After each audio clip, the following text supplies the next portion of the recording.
Tolkien Road Podcast, Episode 18, The Silmarillion, Chapter 9, Part 1, of the Flight of the Noldor. Alright, go ahead. The Tolkien Road, the Tolkien Road, the Tolkien Road, the Tolkien Road, the Tolkien Road, the Tolkien Road, the Tolkien Road, the Tolkien Road, the Tolkien Road, the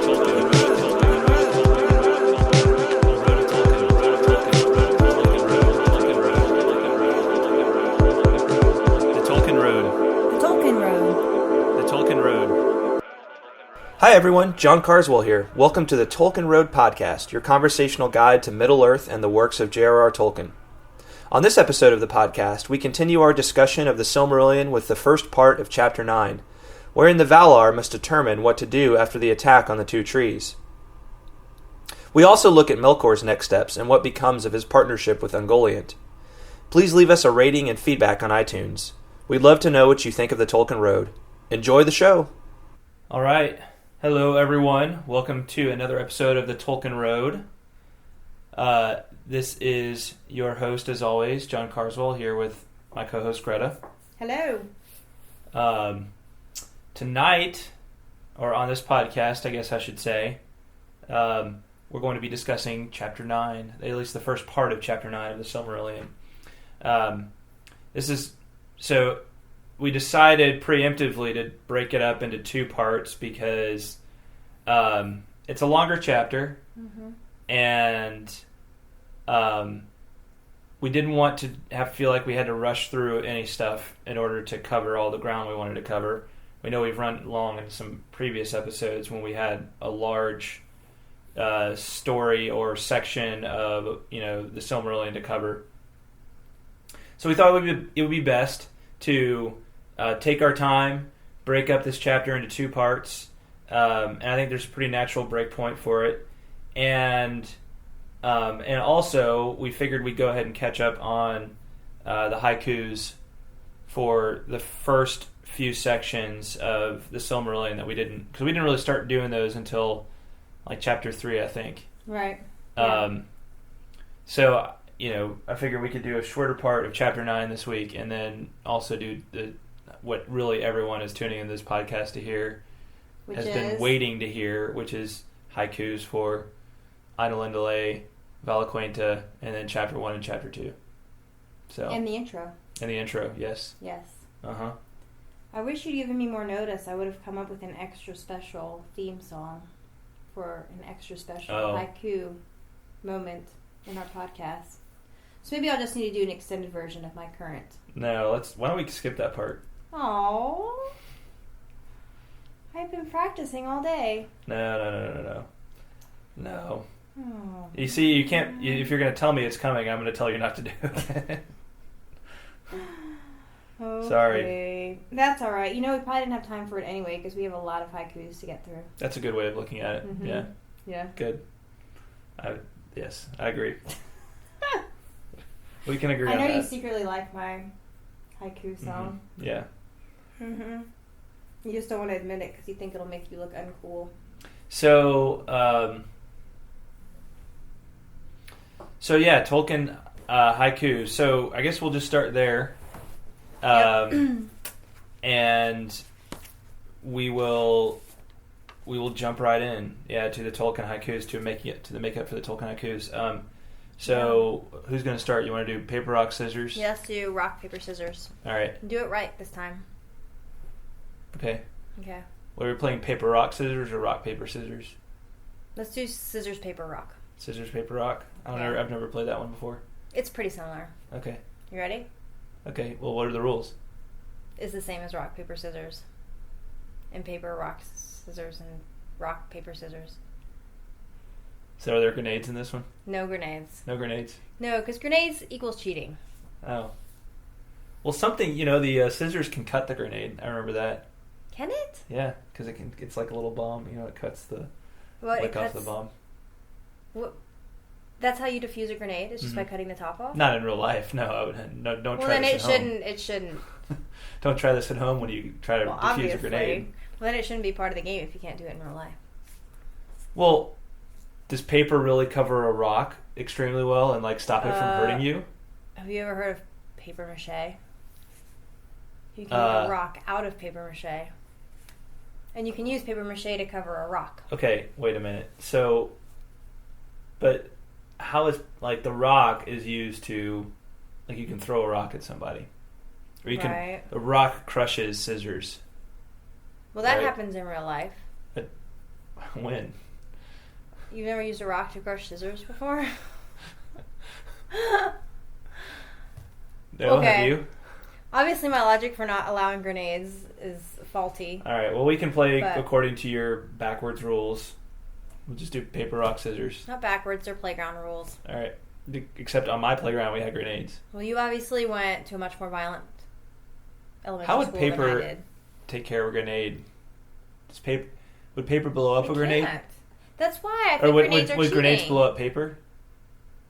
I thought grenades blew up everything, which is why it was cheating. It's like, would it really blow it up, or would it just kind of like blow it away? Like, whoosh, that's and a good the paper thought. floats down like the feather in Forrest Gump.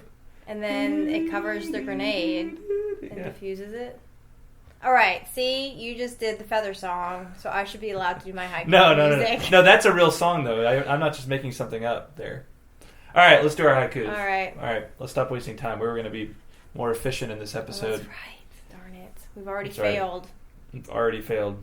All right, let's do it. We should just stop. We should just stop this podcast right now. You know what? End it. Throw the grenade and end it. Throw the grenade out there and just end it, yeah. All right. Sorry, guys. All right. We were just joking. You're still stuck with us. All right, so paper, rock, scissors. All right. Ready? All right. We do it 1, 2, 3, and then you shoot. And then shoot. Right. Yes. Okay. Shoot meaning not the grenade, meaning you. So there's a gun in this one too. Paper. I think we played with a gun at one. That's just like another form of grenade. Yeah. Would a gun shoot scissors? I don't know. All right. Paper, no, rock, scissors. I think a scissor would deflect. Okay. Paper, rock, scissors. Paper, rock, scissors, shoot. Boom. Yeah. Oh, darn it! All right. I defer to the second half. Wait, didn't we decide that we're not sure if a rock really can crush scissors? And, well, according to the rules we played by, it does. Right. Well, I'm going first, right? Because I lost? Mm-hmm. Okay. So we're doing intro? Is that what we're doing first? Yes. Are we doing them in chronological order? Yes, we're doing them in order. Intro, a.k.a. preface, correct? Yes. Okay, all right. Here is my haiku for intro. You want a brief sketch. My dear Milton, how absurd. Please now, get comfy. Nice. You want a brief sketch. My dear Milton, how absurd. Please now, get comfy. Good. I like that one. Thanks. Very nice. Thanks. All right, here's mine. Fall mortality. What is machine? If magic, empty of itself. Wow. It's deep. I'm just let you think about that. Really deep. I feel like I'm drowning. Yeah. I think yours is better, though. I like yours better. Well, yours is just very different. It sounded like something Tolkien would have actually said, yours. Like that's what I was going haikus. For. Yeah, because I think you used a lot of the things he said, but anyway. Well, really all I used But it's like My Dear Milton. Sketch. That makes it sound very That's very true. British. Well, that is. He did use My Dear Milton, and he used brief sketch. Yes. Yes. But even like saying absurd is a very British thing that to is say. a British... You're right. I wasn't thinking of that when I wrote it. But, yeah, I like mine better, too. Yes. Good. Although yours is very academic, if that's what you were going for. Because the preface is very academic. Well, not really going for it, but whatever. Yeah. Okay. Well, good job. All right, so Untitled. Okay, so I have 3. Okay. Do you have 1 or more? I just have 1 for Untitled. Okay, maybe I'll just do 2 of mine, because I'm not crazy about... Okay, I'm going to do number 1. Okay. Bright, this is for Untitled, right? Mm-hmm. Okay. Bright, nebulous themes by Iluvatar spoken. I nor watch in awe. Okay. I was kind of thinking about, because this was a while ago that we did this. And so when I was looking back over the chapter to remind myself what was happening, I found myself picturing Evan Palmer's graphic novella. of the island life. And that's kind of what inspired my haikus. Word. All right, here's mine. Your turn. In the beginning, music. Harmony upon harmony. Malice. Nice. I like that. I really like that. I like that in the beginning. Mm-hmm. It's very kind of like Genesis. Mm-hmm. Right. Just like Anna Lindley. Exactly. Just like, yeah, that's perfect. Yeah. 2 creation stories. Right on. Yes. All right. Should we move on to Valaquenta? Well, did you have another one for Anna Lindley? I do. I'm trying to figure out if I want to share. Well, if you're not sure, let's just move on. Yeah, let's just move on. Because we got more haiku to cover, and then we have to talk about the actual chapter. That's right. Okay, so Valaquenta. Yes. See, I have 2. I don't think I like. I'll just do this one. It's a little cheesy, but I like cheese. Yeah. Okay. Here we go. This world vast will be. Waters, fruit, and stars, they rule. Tulkas outruns things. You didn't see that one coming, did you? No. Mm-mm. That's a good little twist on the end there. Thanks. Humorous little twist. It's like, what's Tulkas good at? Yeah. Running and wrestling.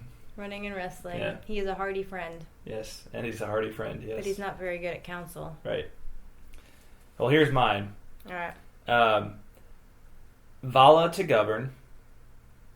Actually, that should be Valar. Valar to govern, yeah. Valar to govern. Maiar to serve. And Melkor's recruits for mischief. Ooh, I like that. That's really good. Yeah. It's like the 3 main parties. Yes. It's good. Yeah. That's really, really good. Yeah. I dig it. Cool. Yeah. All right. Chapter 1? Chapter uno. What's this one? Of the beginning of days. The beginning of days. Okay. All right. Yavanna sowed seeds for 2 trees, silver and gold. Count of time begins. Good. It's very, What? Like, just basic. Basic? Mm-hmm. Yeah. Foundational. Just phoned that one in, didn't you? I did. Just phoned that one in. You know what? You're fired. You're fired from the haikus for that one. You just phoned it in. Like you don't care. You know what? Give me a second chance. I'll make it up to you. Okay. I don't know why we're talking in this accent. I don't either. You started. I don't even know what accent it is. We're just like I just changed through 4 accents in one sentence. Yeah, you kind of did. All right, chapter 1. Unity. Tall lamps light the world. Light. What is it? Changeless day. And then. Wait, was that really only 575? Unity. Tall lamps light the world. Light. What is it? Changeless day. And then. And then what? Exactly. Mm-hmm. And then? You remember that movie? I just thought of that because I didn't intend that at all, but I just remember that movie, Dude, Where's My Car? Oh, yes. Where they go through the drive-thru. Oh, yes. There's that scene where they go through the drive-thru and then and like, there's whoever is on the other end is like, and then after everything, and they're like, that's all. And then. That's right. I didn't mean it that way, though. I know, you meant it much more deep. I was going to say smartly, but I don't think that's a word. I don't think so either. All right, chapter 2. Well, I do have a second one for chapter 1. Do you want to give me a second chance? Sure. Okay. Do you want to give yourself a second chance, Greta? That's the real question. Yeah, I do. Okay. I like this one. Elves live forever, but men, called strangers, do not. Death their fate, a gift. Mm-hmm. Yeah, that's probably better than the first one. It is better than the first one. I agree. I'm glad I gave myself that second opportunity. Yeah, give yourself a pat on the back. Good job. Yummy. Cheers. All right, moving on to chapter 2. Chapter 2. Of Aule and Yavanna. All right. Aule was lonely. Tired of waiting, he was. Oops. Here come the dwarves. Oops. I think of the dwarves as being like the ultimate oops. Yeah, maybe. Like an oops is not necessarily like a bad thing. It's just a mistake, right? So it doesn't not mean that they're evil or wrong, but it's just they weren't supposed to be there. Mm-hmm. So oops. I did it again. Dang it. You just had to bring Britney Spears into this, didn't you? Yeah. Mm-hmm. All right, mine. So, I couldn't wait. I was moved to make the dwarves. Still, they lack something. Yeah. Mm-hmm. Similar. Yeah. We obviously picked a similar theme. Still, they lack. What do they lack? That's the thing that my haiku is supposed to encourage you to think about. To ponder. You can go back and listen to our podcast on Chapter 2 of the Silmarillion in order to find out what they lack. I guess Greta forgot we actually talked for a whole hour about that chapter, maybe more. Apparently. Yeah. I do need to go back and review. So now we're all caught up, and... No, wait, I have one more. Okay. Chapter 2. Better be good. It is, it's good. But just remind me of one thing, because I meant to Google this before, but I forgot.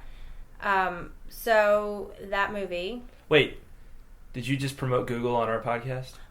I did. Maybe Google will want to pay us some money to promote their brand. And guess what? Hey guys, there's this great tool out there called Google. It's a search engine. You should go use it. You can find information for all kinds of things. All kinds of things. Pay us, Google. Pay us. All right. Don't make it sound desperate, please. Anyway. I really hope that, anyway, whatever. It would be awesome if Google wanted to sponsor us, but I don't see that happening anytime soon. That was an attempt at failed humor. Is that what that was? Yeah. Okay. At least it was an attempt at humor that failed. That was a failed attempt at humor. There you go. Right. At least you're willing to. Sometime I'm gonna attempt failed humor. I'm actually going to think up a bad joke and then tell it intentionally and attempt failed humor, or fail.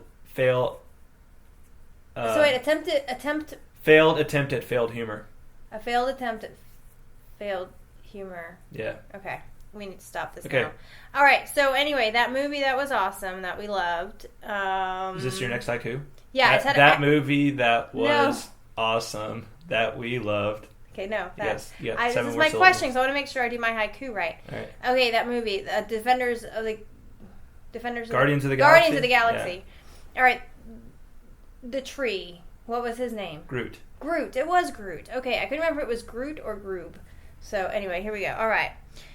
Here's my haiku. If you kill a tree, Ents, the original Groot, will mow you over. Mm-hmm. Don't you think of Ents as like the original Groot? I don't like that you called Ents the original Groot. Why? Because that's a completely different mythology. It's like mixing mythologies, and Guardians of the Galaxy totally came after Tolkien stuff, right? Right, but I'm saying Ents were the original one. Right? Okay, I see what you're saying. You know what I'm saying? I see what you're saying. I'm basically saying Ents invented Groot. That's what I was saying. Alright, fine. I was really proud of that one. Thanks for making me feel bad. Well, Chapter 9. You should feel bad. I liked that one. Well, you can go on liking it. I will. You're entitled to your own bad taste. I am. Alright. And, I will be proud of it. Well, let's do a chapter 9 haiku then. You did do a chapter 9 haiku, I did 4. Right? Okay, well. Let's see who wins if quality beats quantity. How many do you have? 1. Alright, so go. I'll go. Hit me with your best shot. Alright,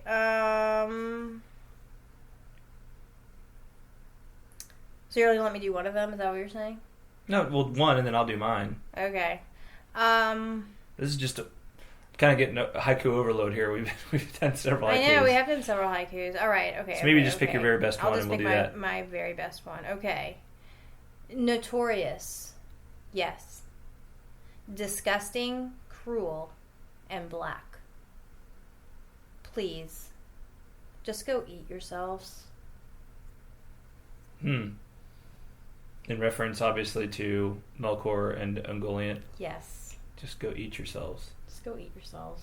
Because it talks about... Well, they don't know... Anyway, once we talk about it, you'll understand probably better.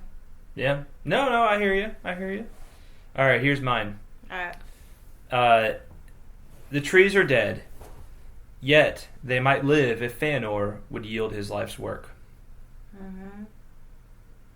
That's very good. All right. That's very good. All right. So enough with the haikus. We got, we'll come back. We're all caught up. Hopefully, we never have an excuse to do 30 minutes of haikus again. I personally enjoyed that very much. Yeah. So haiku overload for me, but that's all right. I can. You were just overcome with my brilliance. That's the problem. Yeah. It was just too much awesomeness in one. I guess that's what it must be. Short period of time. All right. Yeah. All right. So, Chapter 9 of the Flight of the Noldor. So when we left off,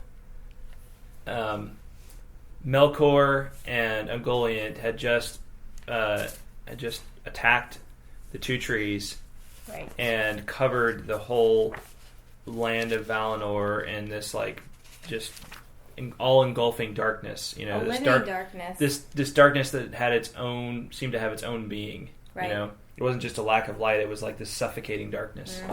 Mm-hmm. So we lead off, and we know that there is a little bit of light now because of the stars of Varda glimmering overhead. Even so, the Valar have to grapple with this issue of how do we, is it possible to salvage the two trees, to save the two trees? Right. But real quick, before we get in too far into the narrative, I did go back, and I know we talked a lot in the last few episodes about light and the nature of light, especially as Tolkien talks about it here and in a lot of myth. Yes. And I actually went back and I looked in the introduction, and he has this nice little footnote on page XV, or Roman 15. Has this little footnote there. It says this: as far as all this has symbolical or allegorical significance, light is such a primeval symbol in the nature of the universe that it can hardly be analyzed. The light of Valinor, derived from light before any fall, is the light of art undivorced from reason, that sees things both scientifically or philosophically and imaginatively or subcreatively, and says that they are good, as beautiful. The light of sun or moon is derived from the trees only after they were sullied by evil. So he defines the light a little bit for us, the light of Valinor, and he says it's the light of art undivorced from reason, that it's like this scientific, this light of knowledge coming together with the light of art. Right. What do you make of that? So the light of reason. Yeah. Mixed with the light of art. Yeah, kind of perfectly and purely mixed with the light of art. Well, when I think of reason, I think of the mind, and I think of things being well informed, right? So art, to me, that would mean art that has purpose, art that is thoughtful. Right. And, has been created with love and with intelligence. So not just art, an art that not just created for the sake of creating art, but art that's meant to accomplish something. Right. Okay. What do you think? Yeah, I can see that. I think it's. I think of knowledge as being, if you think of transcendentals, I think of knowledge as being like the truth, and then art as being beauty, right? So it's almost like beauty known. You know, like it's the ability to like know beauty as this sensory, you know, as this sensory thing, like to see the very, to see beauty in like all its fullness, and almost to be overwhelmed, you know, from the inside out with it. So yeah. I you know, and the term primeval or primeval, however you want to say it, is an interesting term to me. Do you know what that means? Does it mean like primitive? Yeah, it's kind of like, or primordial, or like even like it's like of the very first things of like of mankind, or of even of like philosophy, or that kind of thing. It's just it's like foundational, right? So yeah, you know, I just wanted to point that out because I know we had talked about it on the past few episodes, and this light, whatever it is, it's almost like you know, in Catholicism, you know, they talk about the Beatific Vision as the thing that you have when you die and you see God face to face, right? It's the Beatific Vision that you know, it's not this like thing where you're sitting up in heaven playing a harp, you know, it's like you have like a really nice house up in the clouds or something like that. It's actually to be able to see God face to face, and therefore to know, you know, to know all things, right? And to see beauty in all of its beauty, right? Right. In all of its true beauty. Yeah. So I guess in a way that's what this light is for Tolkien, right? In the Silmarillion, it's like maybe it's the light of Iluvatar or something like that, right? Like it's almost like it's this very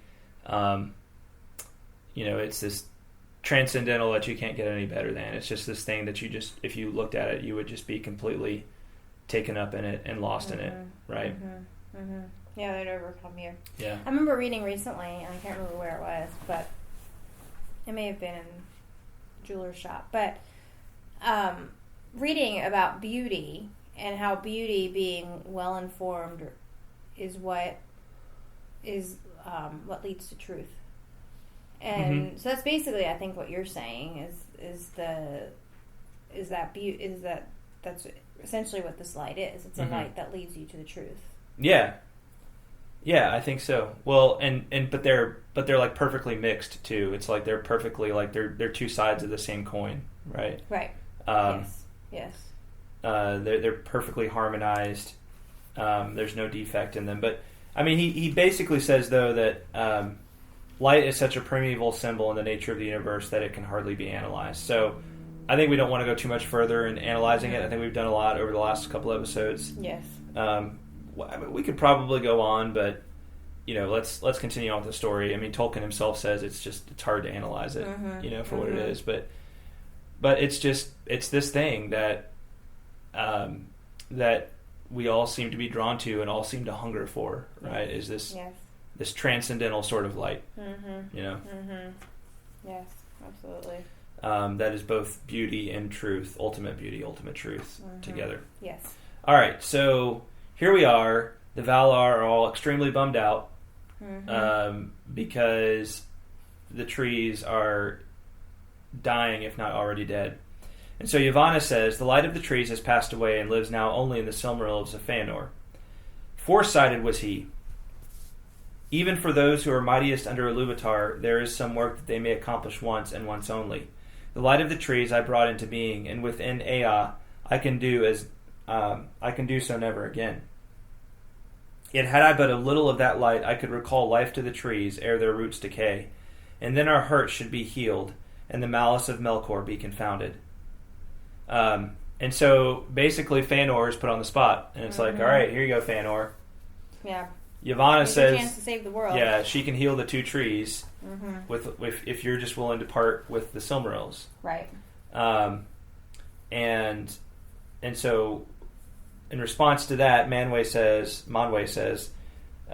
hearest thou, Fëanor, son of Fenwë, the words of Yavanna? Wilt thou grant what she would ask? And then Tulkas, furthermore, Tulkas can't be patient. He's like, speak, O Noldo, yea or nay, but who shall deny Yavanna? And did not the light of the Silmarils come from her work in the beginning? And I love that what Aule does. Right? What does Aule do? Well, he says, basically cut him some slack, right? Give him time. We're asking him this is a huge thing that we're asking of him. Right. Let him think about it. Yeah. It's like easy for you to say Tolkien. You don't know. Because he's, right, yeah. he can identify. You're not a maker, right? Right, Aule can identify. You just go and break things when we need you to. Right, exactly. You do the opposite of create, right? Right. But yeah, Aule can definitely feel for Feanor. He understands what Feanor put into those Silmarils. Yeah. Right. He put his himself. Right. Into them. Exactly. So, I like the fact that Aule stands up for him and says, "We ask a greater thing than thou knowest. Let him have peace yet a while." Yeah.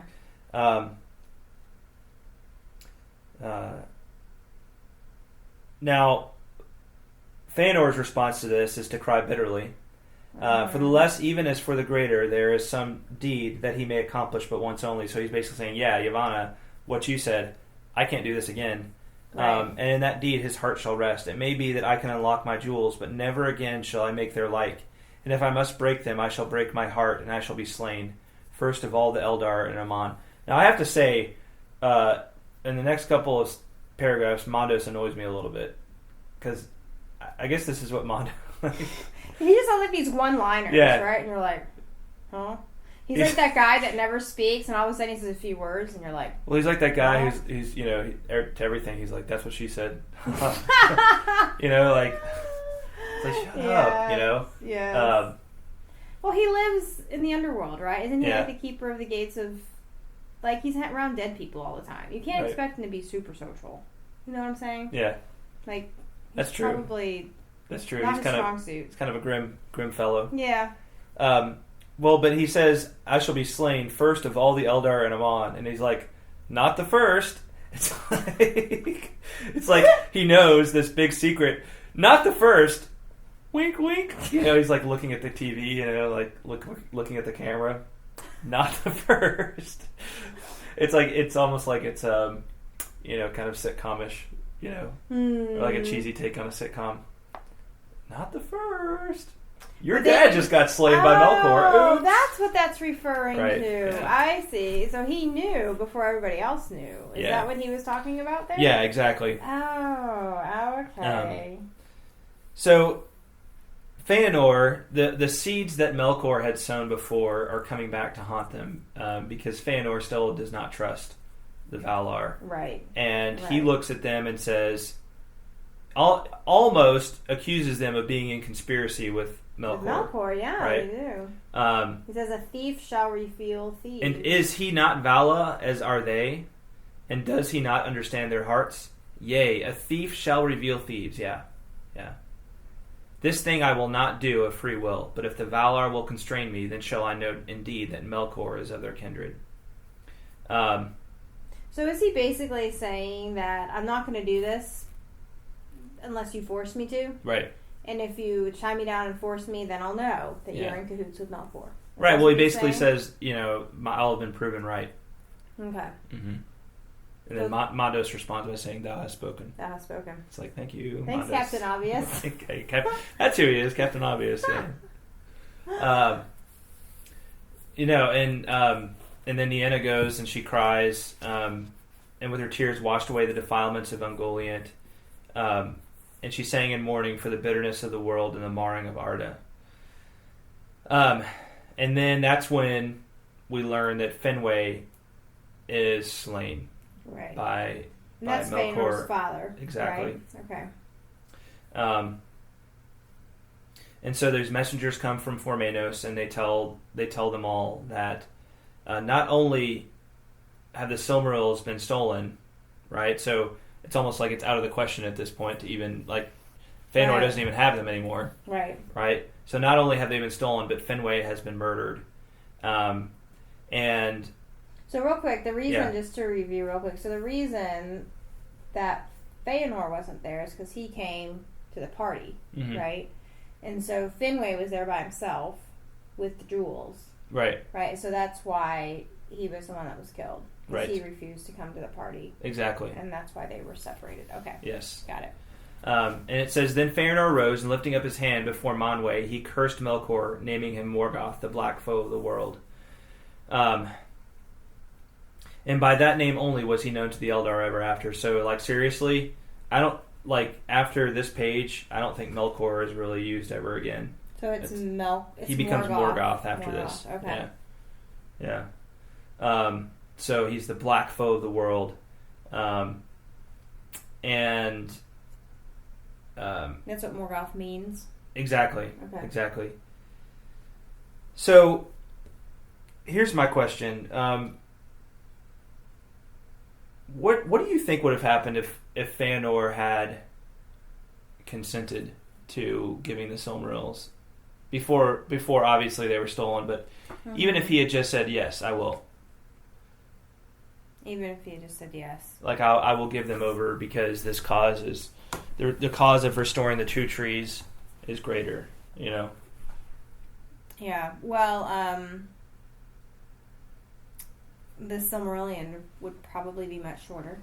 Maybe, or else maybe something else would happen. That's true. Maybe something else would happen. But I'm just saying, like, what do you think? Because I think that's a central.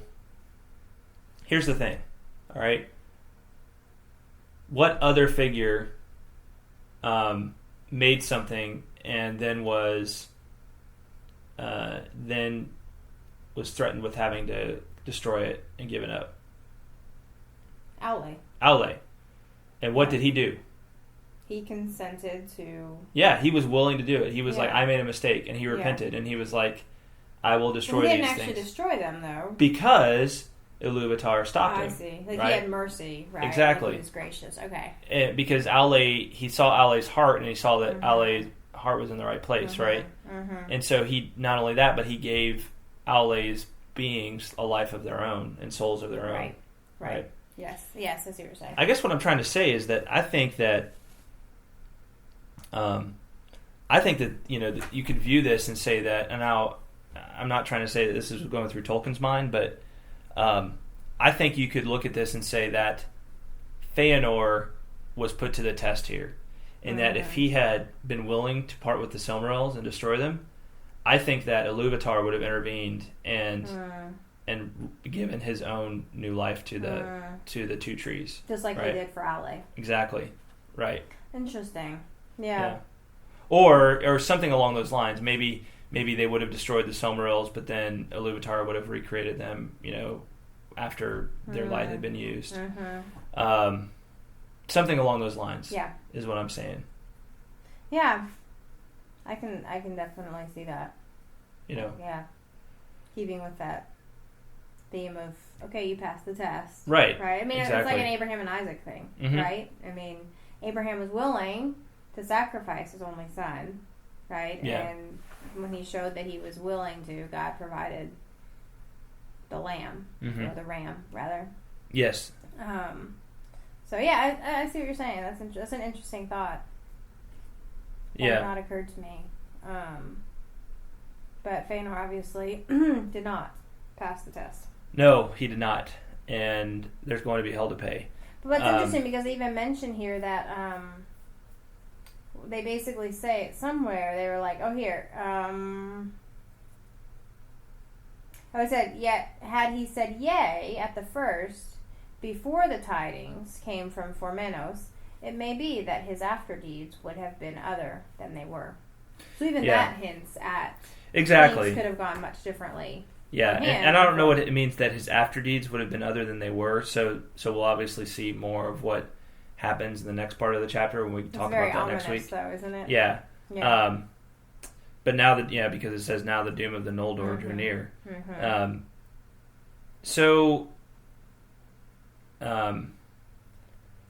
don't know. It was just an interesting thought to me, given the way Aule identifies with Fëanor in the first place. That's a really good, it's a thought about, because again, you have to look back on all of this and say, why do things unfold as they unfold? What's going on in the whole realm of fate and free will and all that kind of stuff. Right. they kind of have to go together, and that's. I think we'll definitely see that when we read more of the Lord of the Rings, but you can already see see those kinds of themes here. Each of the players is a free agent in some way, and so they have choices to make. Right. And depending on how they choose, it can result in good or evil. Right. Fall. Exactly. Yeah. Fall, mortality, the machine. Yeah. Yep. So, all right. Well, why don't we pause there? I think that's kind of the stopping point for this episode, or not for this episode, but for this part of the episode, and then we'll take a commercial break, and we'll come back and we'll talk about what goes on with Melkor, aka Morgoth, and Ungoliant. So, all right. Yeah. We shall return. Don't go away. Do you know the tale that Tolkien called the kernel of the Middle-earth mythology? Beren and Luthien is the story of an outlaw mortal and an elvish princess tasked with obtaining a Silmaril, one of the holy jewels of the Blessed Realm, from the Iron Crown of the Dark Lord Morgoth. In my new book, Tolkien's Requiem, I explore the legend of these doomed lovers. In doing so, I aim to provide a backdoor into the world of the Silmarillion for those who have struggled to give it a go. One of Tolkien's greatest achievements, the story of Beren and Luthien, deserves to be as well known as The Hobbit and The Lord of the Rings. Get your copy of Tolkien's Requiem today by visiting truemyths.org/Beren. That's truemyths.org/BEREN. Happy reading! All right, and we're back. So, when we left off, we had learned that Finwë had just been murdered. The Silmaril stolen, and Fëanor had refused, even so, to give the Silmarils over for the healing of the two trees. So the two trees are pretty much they're a lost cause. Right. Right. Yep, they're done for. Not good times in Valinor, by any means, by any stretch of the imagination. No. So we're going to pick up now with Morgoth and Ungoliant. They had gone north from Valinor after doing what they did, stopped at Formenos, grabbed the Silmarils, killed Finwë, and now they're continuing north. They have a feeling that there's going to be some people in pursuit, and so they continue north. And little geography lesson. So during this time in Middle Earth, the First Age, there's a huge. So basically, here in the West, as you know from previous chapters, there's this big sea that separates the West from the East. Right. Yes. All of the lands we're familiar with as Middle Earth from the Third Age, from the Lord of the Rings, from the Hobbit. All of that is way, way, way far in the east. Okay, across the sea from Valinor. Now, Morgoth and Ungoliant, what they do is they travel all the way north to this kind of icy waste known as Helcaraxe. Right? Helcaraxe. I couldn't pronounce any of these names. I'm pretty sure that's how you pronounce that. Okay. And it's like this, this just really awful, like cold desert tundra kind of region. And it says that, right? So, Ahriman was a wider land, and between the shores and the mountains were barren plains, ever colder as the ice drew nearer. So they cross over here, and actually, what happens up here is it connects the western part of the world with the eastern part of the world. Okay. So it's like a little land bridge way up in the north. Okay. All right. So they're able to cross over there. And Morgoth is coming kind of back into the part of the world where that used to be his old digs way back when, right?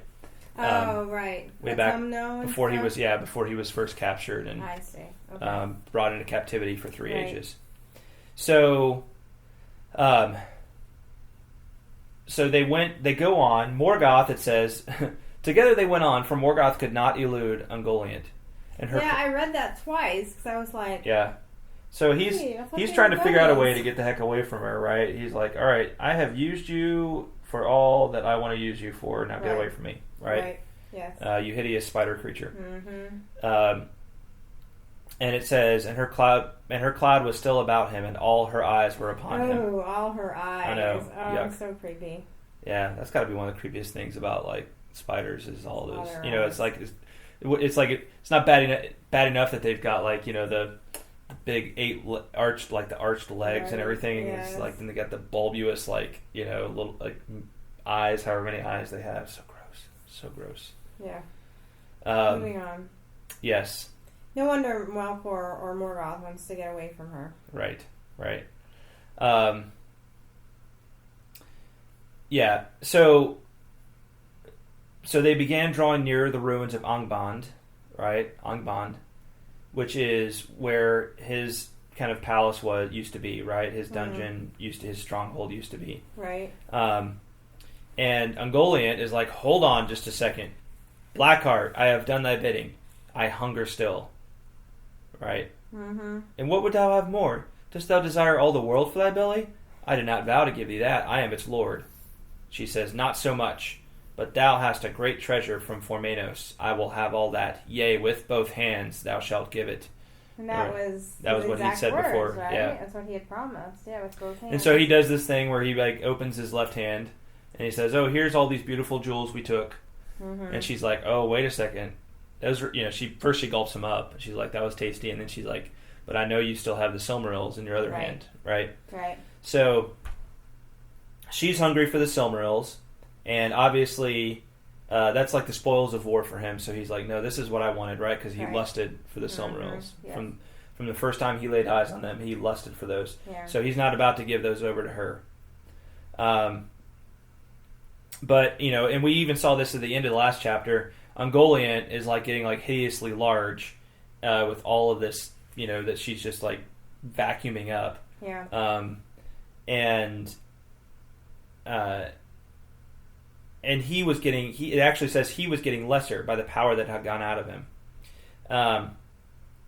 Is that because of the jewels that he gave away, or what is it? Like, do you know what it is that's causing that power? Well, it does say that the Silmarils were causing him pain, right?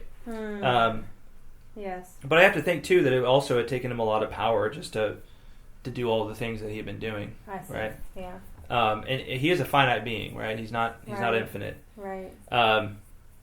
We'll come back to that question here in just a second. Okay. But it says. So Ungoliant basically goes after Morgoth, and it says Morgoth sent forth a terrible cry that echoed in the mountains.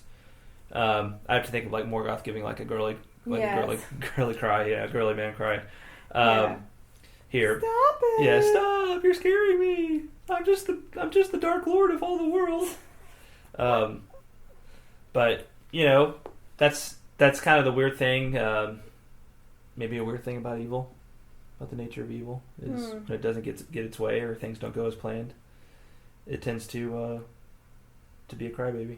Mm-hmm. I don't know, maybe, possibly, or maybe I'm just making that up. Maybe. Anyway, in fact, his cries are so powerful that they echo throughout that region for a long time after, and that region becomes known as Lamath. Because of those specific cries, but they're close enough to Angband that all of Melkor's old minions, Morgoth's old minions, the Balrogs especially, remember these beings of shadow and flame, these great evil spirits who are also Maiar. Yes. They come out, Maiar, right? corrupted Maiar. Yeah. They come out and they basically fend off Ungoliant. It says, with their whips of flame they smote asunder the webs of Ungoliant, and she quailed and turned to flight, belching black vapors to cover her. And fleeing from the north, she went down into Beleriand and dwelt beneath arid Gordoroth, in the dark valley that was after called Dungorthib, the Valley of Dreadful Death. So she's going to go there. She's going to mate with other hideous creatures there, and they're going to, all these spiders that inhabit different regions of the world in the Third Age. These are all descendants of Ungoliant, right? So you've got Shelob from The Lord of the Rings. You've got the spiders of Mirkwood. All of those creatures those large spiders are descendants of Ungoliant. But nothing really tells us for certain what happens to Ungoliant, except that in her uttermost famine, she devoured herself at last. That's kind of the rumor, right? Yeah, so that's gluttony at its absolute worst, isn't it? Yes. Yes, indeed. Yes, indeed it is. So, So, and so it says, thus the fear that of Yavanna, that the Silmarils would be swallowed up and fall into nothing, did not come to pass. Right. So Ungoliant did not get the Silmarils. Right. Right. Because the Balrogs came and rescued Morgoth. Morgoth goes and he kind of recreates his palace, Angband, and he creates the threefold peaks of Thangorodrim. All right. Right. Kind of the big the big view from the front yard of his palace. It makes me look awesome. I've got 3 giant mountains in front of my house,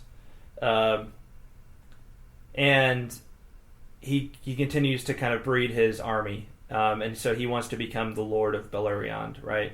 He creates for himself a crown of iron. Do you remember where the crown of iron came up previously? Oh. No, I don't. It's vaguely familiar, but... It came up when we discussed Mythopoeia. Remember he says, I will not yield before your iron crown. Right, yes. Yeah. Okay. So that's an interesting little touch there. Mm-hmm. But he creates this iron crown so that he can put his trophies, the Silmarils, in them. So the 3 Silmarils, he puts those in the iron crown and he just kind of sits on his throne. And that's pretty much what he does. It's just sit on his throne all the time. Right. With his 3 Silmarils and look cool. And command people. While wearing this ridiculously heavy crown. Right.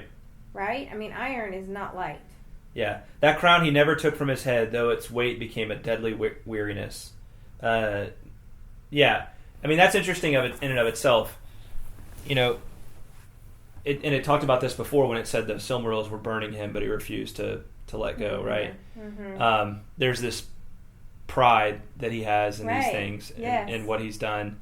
Yeah. And even though it's like basically slowly destroying him, he's not about to take him off or, you know, hand him over or just drop him for a second. It's like he's got to keep his grip on him. Right. You know, very tones of the One Ring for sure. You know, tones of the One Ring for sure. Absolutely. Yeah. You know, except that these creations themselves are actually, the Silmarils are actually good things, right? Right. In and of themselves, it's almost like Morgoth's invests them with his own malice and hatred and pride, and that's what makes them dangerous to him. I see. Okay. And never but once only did he depart for a while secretly from his domain in the north. Seldom, indeed, did he leave the deep places of his fortress, but governed his armies from his northern throne. And once only did he himself wield weapon while his realm lasted. So he's kind of like retired from fighting himself. Right. It's like that was enough. That was enough for one eternity, you know. Right. Because now he's got all these Balrogs and orcs and other nasty creatures and demons. And he's always just wanted to be a lord anyway. You know, you go back to that thing he said to Ungoliant. He's like, I am Lord. You know, I am Lord of this whole world, right? Right. I am its Lord. He wants to dominate, like. Right, and then he called himself the king of the world, right? Like, he put this crown on his head. It was just kind of a funny mental picture for me. He, like, put this iron crown on his head somewhere else, and he, like, got all comfy in his big throne, and he just, like, yes. King of the world. Right. Success. I've made it at last. Right. And he just sits there. Right. And he never goes forth himself except once. Right, exactly. Which we'll talk about eventually. About that once. Yeah. For now, more than in the days of Autumno, ere his pride was humbled, his hatred devoured him, and in the domination of his servants and the inspiring of them with lust of evil, he spent his spirit. So he is continuing to spend his spirit in the domination of his servants and in his lust for evil. You know, that's interesting because we've talked a lot about in this chapter so far about like a spirit being spent, right? Yavanna first says like, I can't make the 2 trees again, right? I don't, you know, basically I got one shot at that, and that was the only chance I got, right? And then Fëanor says the same thing about the Silmarils, and now Morgoth, on kind of a dark twist on it, it's basically saying like he is diminishing, he's slowly diminishing. He's slowly being spent. The scary thing is he's pouring himself into other evil things, right? So it's not like by him diminishing, evil's going away, right? I mean, he's basically leaving that's evil true. legacy. Yeah. Yeah. Well, and it made me think about how creativity is maybe a limited thing. Maybe each one of us has only so much of our life. You know, is the process of creating something like a transference of our life force to another thing. You know, it may sound. I hope that doesn't sound like too new agey or anything like that. But I really think it's actually there's something to it.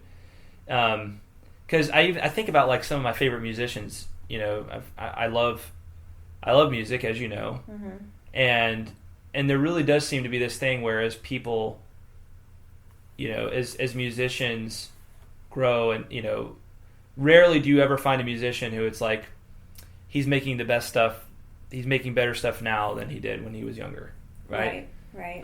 I can think of one artist that I would say that about, but for the most part, it's the exact opposite. You know, I think of Bob Dylan, and it's like most of his best work was done in the 60s and some in the 70s. And then since then, I mean, he's done some good work. I mean, he's written a lot of good songs since then, but like, you know, it's just not the same as it was.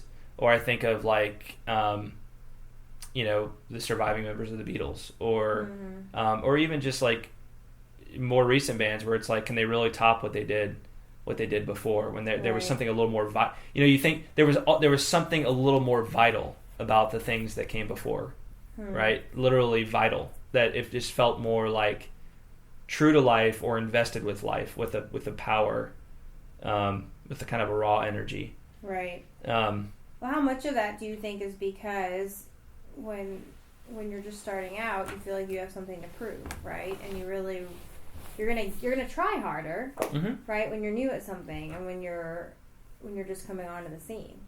No, I think that's certainly true, but I also think that when you start creating, and I speak here as somebody who has started writing songs in the last couple of years and writing other things, like you feel like you have tons and tons of ideas, and you're like, man, it can never end. But it does eventually end.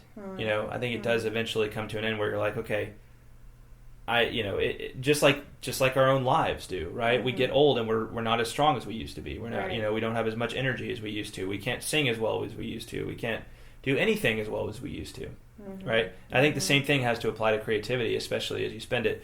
But so there's that aspect of it, but there's also the aspect of this transference of your life force. And I think of like if that's true, if each of us is invested with some amount of life force and we transfer it over the course of our lives to other things, whether they're created things or other human beings, you know, that's a real good question of like, how are you spending your time in life? You know, are you really investing it in the things that you should be, that are worthwhile and that are going to last? You know, that you want to see your life force being transferred into. Well, you know, that's just exactly. I mean, that's just another way of talking about leaving a legacy. Yeah, right? Is how do you want to be remembered? So yeah, you're right. It's something to think about for sure. Yeah. Like, am I prioritizing my days? You know, am I prioritizing my time? Am I putting the best of myself into those things that mean the most? Well, and it's also interesting too to see the spin with Morgoth, and that you can also use it in an evil way. You know, you can invest it in, you know, and you can create kind of these little beings of evil, or invest other evil things with more evil, you know. Yep. That's another way of doing it. So, you know, I just thought of that because sometimes I think we may feel like creativity is this flighty thing that, on the one hand, it does come from outside, but it's also like the inspiration maybe comes from outside, but there's an energy also that has to harness it and do something with it. And I think that energy is limited. You know, it's a limited resource. Yes. So. That's an interesting thought for sure. It is not unending. Right. So use it wisely. Righto. All right. Well, that's where I thought we'd stop. Any other thoughts? Any other items you wanted to discuss? Still have a good part of this, good bit of this chapter left. Lots of stuff's going to happen in the next few pages. Lots of very significant stuff. So I figured we'd pick up, finish off the chapter next week. Yeah, let's do that. Okay. That sounds good. All right. So any other thoughts for this week? No. All right. Well, the plan right now, as it stands, is next week. Next week so we'll do the next part of this, and then after that, I think my plan. So I think what we're going to do is we're going to pause from the Silmarillion for a while, and we're going to look at one of the chapters from Unfinished Tales. I think on the wizards. Oh, neat. On the Astari, as they're called there. Okay. But where kind of the origins of Gandalf and Saruman and Radagast and then the Blue Wizards that we know pretty much nothing about. Cool. As well, and then we're also going to look at On Fairy Stories soon, and then we're going to start the Lord of the Rings. And I don't think we'll go all the way through the Lord of the Rings before we come back to the Silmarillion, but I think we'll go through maybe one, or maybe we'll go through half the Fellowship or the whole Fellowship, and then come back to the Silmarillion, something like that. Okay. So I feel like the first now that we're getting to this point in the Silmarillion, like we have a good foundation for kind of the nature of Tolkien's reality, the backstory. Yeah. There's still a lot to be learned in the rest of the Silmarillion, but I'm also just hungry to read Lord of the Rings and start talking about it, because I can dig that. Yeah, it's been a little over a year, maybe even close to 2 since I last read it all the way through. Much longer than that for me. So. Yeah. I'm excited. Alrighty. Well, I hope everyone else is excited out there. Please go and leave us feedback on iTunes, especially ratings, reviews, all that good stuff. And thanks for listening to Tolkien Road. Plenty more to be coming. Hey, by the way, if you go to the website, for a while now, I've been kind of doing a little bit, kind of the minimum on the website. In the next weeks, months, I'm hoping to kind of reinvest that with some energy and purpose. Got some ideas there. So look for more to come there. And I think that's it for now. Awesome. Yeah. All right. Well, thanks for listening, everybody. Yeah, thank you, everybody, and we'll talk at you next time. Yeah. Bye, y'all. Please remember to check out truemyths.org for show notes as well as other Tolkien goodness. Also, we hope you're enjoying this podcast as much as we enjoy making it. Please leave us a rating and feedback on iTunes. On the next podcast, we will discuss the second part of Chapter 9 of the Silmarillion, wherein Fëanor makes decisions that will have profound consequences for the history of Middle-earth. I hope you'll tune in. Thanks for listening.